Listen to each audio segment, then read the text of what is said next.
All right, today we're jumping headfirst into a philosophical battleground. This comes from the Aphorisms of the Infernal Council. And trust me, this is way more than just a debate. It's a face-off between two totally fundamental ways of looking at life itself. A true dialogue of dust and gold.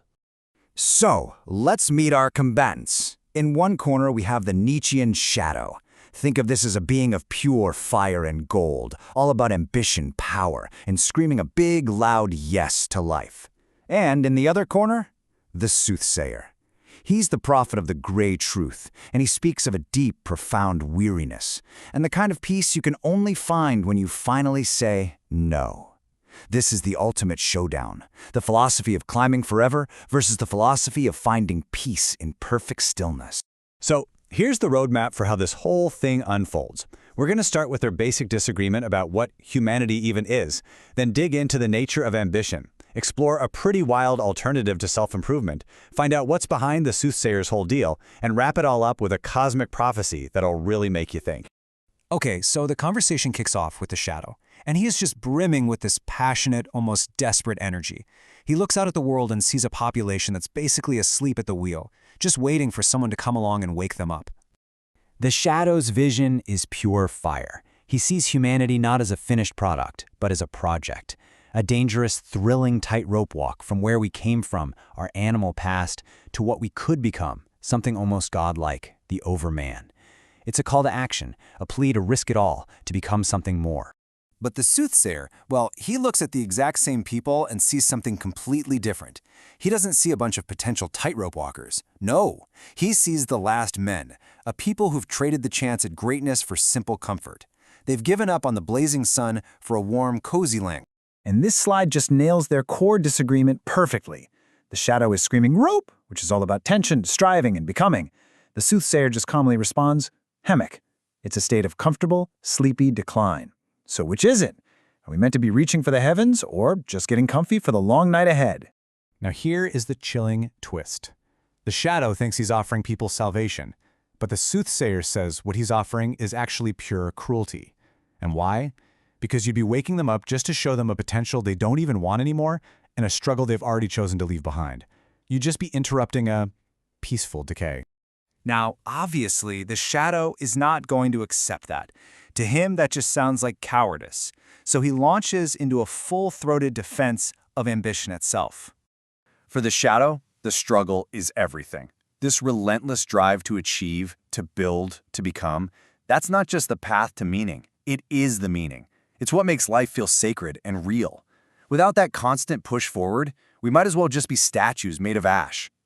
But the soothsayer comes back with an absolutely killer line. He completely reframes this glorious idea of striving. He says, you're not a bridge leading to a better future. You're a treadmill of fire.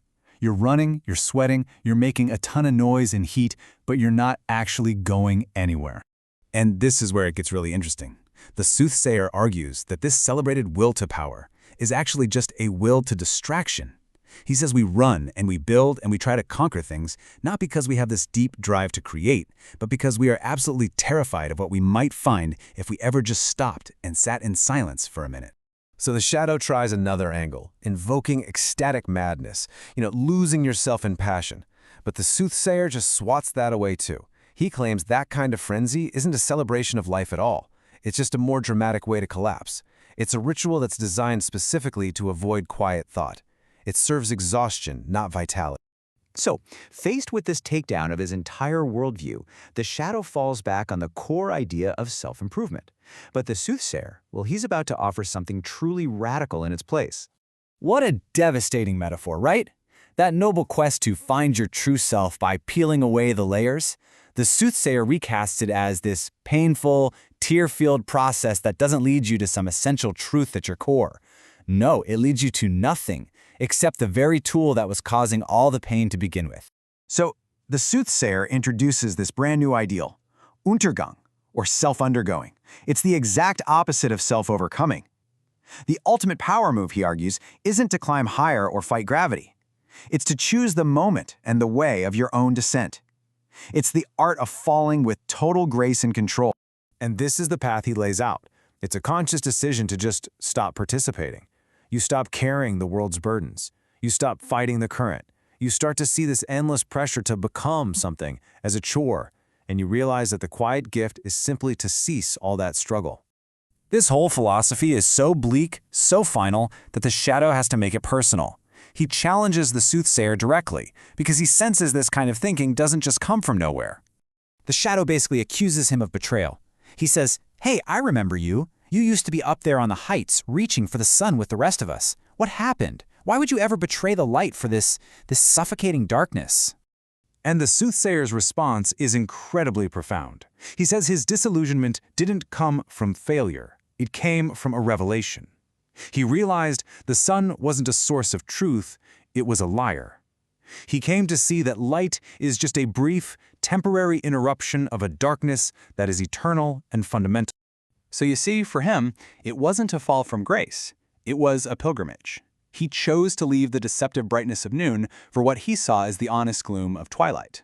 He doesn't see twilight as just a phase between day and night, he sees it as the final and only truthful destination. The shadow makes one final, desperate move. He pulls out the big guns, the idea of eternal recurrence. The ultimate test for whether you've lived a life worth living. But the soothsayer just masterfully flips the entire concept. The shadow uses recurrence as a reason to make every moment count. The soothsayer argues that if you could actually see the whole pattern, all of history repeating forever, you'd realize that all of it, the joy, the pain, the struggle, it all adds up to absolutely nothing. Just an endless, pointless calculation of zero. And he seals his argument with this prophecy about a god, the obsidian owl, who saw every single moment in time. And its final divine thought wasn't a song of joy. It was a tired, weary question. Ultimate wisdom didn't lead to bliss. It led to ultimate exhaustion. As the shadow's golden light finally fades, we're left staring at this question. Has the soothsayer actually found a deep, unshakable peace by accepting the void? A kind of wisdom that's beyond all our striving? Or has he just come up with the most poetic, most eloquent justification for pure despair ever conceived?